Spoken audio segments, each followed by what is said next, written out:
Syracuse, New York, like most cities, can be a bit noisy. But on Tuesday nights, 5, 6, 7, and the inside can be as loud as the outside. It is something that energizes you. It's something that, well, I think it's my therapy.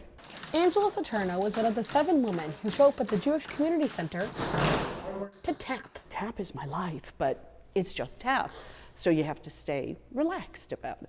Other dancers are wonderful and support and help each other. Once I found Barry and his rhythms are amazing, I just don't want to stop tapping. now watch me. For these women, Barry Schulman's the heartbeat of this class. In his day job, he's a lawyer, but at night, he's teaching tap, Spike heel shuffle, brush step. all at the age of 83. I think tap has been wonderful to me, and I've been pretty good to it. Barry and his students get lost in the music for just 1 hour every week. That 1 hour has kept Barry on his toes. He was diagnosed with Parkinson's disease 2 years ago. I may not appear a fighter, but I'm a fighter. And so I'm going to do whatever I can do with whatever conditions. I'm going to deal with them on my terms. Tapping is like eating breakfast for Barry and his students. It's part of their routine. But above all else, this class has served as an outlet for people that have gone through difficult times in their lives. And that's been clear to one person who's been watching from a distance. When I loved standing by the door and I would hear the women come out and saying to each other things like, this is way better than therapy. Or, this is the first time I've come out since my husband died, but it was worth it. Barry's wife, Debbie, has watched him and the girls in action for over a decade. She's a witness to what this class can really do for people. They were building a family and healing themselves by performing.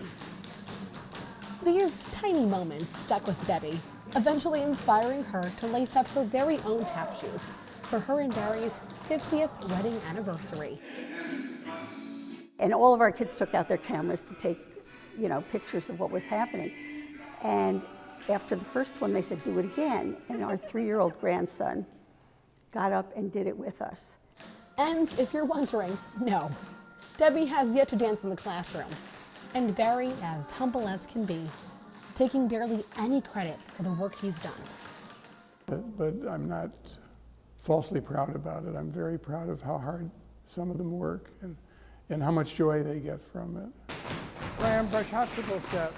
His teaching has allowed these 7 women to take away lessons from each other much bigger than tapping their toes. If you let go and relax, you will be amazed at what you can learn and what you're able to do when you don't know that you have that ability. So I put on my tap shoes, and boy, did I try my best.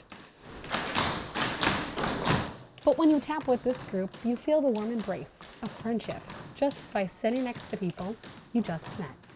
I wouldn't have thought that it would mean so much to me, and it does.